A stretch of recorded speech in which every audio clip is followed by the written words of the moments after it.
Welcome everyone to the second part of the Benko Gambit Theory. In the last video we saw uh, what white can do after it decides to follow the king walk variation with the center expansion. And let's say that the game continues in this way: g6, knight f3, bishop g7, g3, castle kingside, king g2, knight b d7, rook e1, and now white has this threat, pawn to e4 to e5, and this threat is not an automatic success for white because it's the success is proportional to the queenside safety, and this plan can distract black from the pressure on b2 and a2. Sometimes black play queen c7 for control the e5 square a little more, but if black play another move after e4 to e5, black can't take, because after the take, d takes e5, this pawn, the c5 pawn, and even the e7 pawn are very weak, and it's the same if black decides to don't take. Now white threat to take with e takes d6, and if e takes d6, we can see that white has the e file completely open for the e1 rook. So it's natural that in a position like this, both players want to control the e5 square, and white has to discourage this move, knight to g4, because after knight g4 the control of the e5 square is sized for black. So a lot of time white played h3, but this is not the only move. A lot of time, there is even the direct control with bishop f4, but the most common is bishop g5 that pin the knight to the e pawn,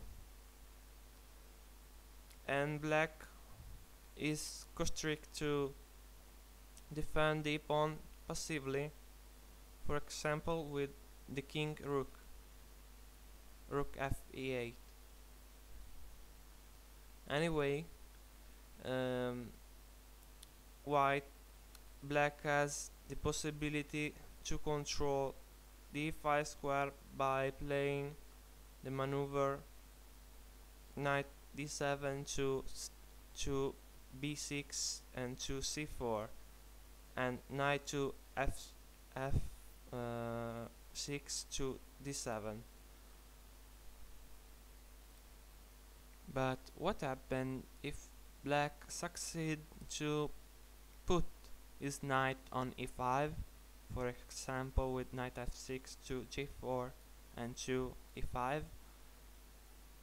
Well, we can say that the d3 square is now very weak, and black can decide to fix it by playing moves like c4, and after that knight d7 to c5, or even queen from d8 to b6 and a6 next.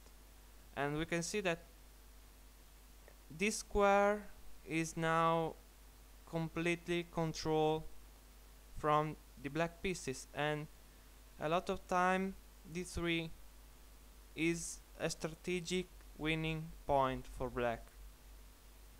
But d3 is not the only square that black threats to control.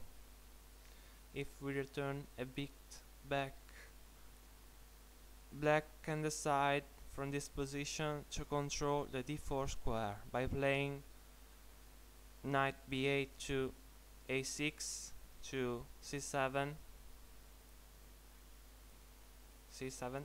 to b5 and to d4. Even the king knight can do a similar maneuver, knight f6 to e8 to c7 to b5, and control the d4 square. The d4 square is even controlled by the king bishop. Generally, white don't allow black to put his knight on d4 and try to undermine it by trading it with the queen knight. For example, with playing knight from c3 to e2. But this trade leave the b2 pawn very weak, and this is another problem for white. We can say that the weakness of the d4 and d3 square are consequence of the white plan of the center expansion. And in a lot of games with the Benko Gambit, white faced the problem to defend the b2 pawn, and this pawn can't be pushed, for instance, on b3, because after the discover attack with knight g4, two pieces are on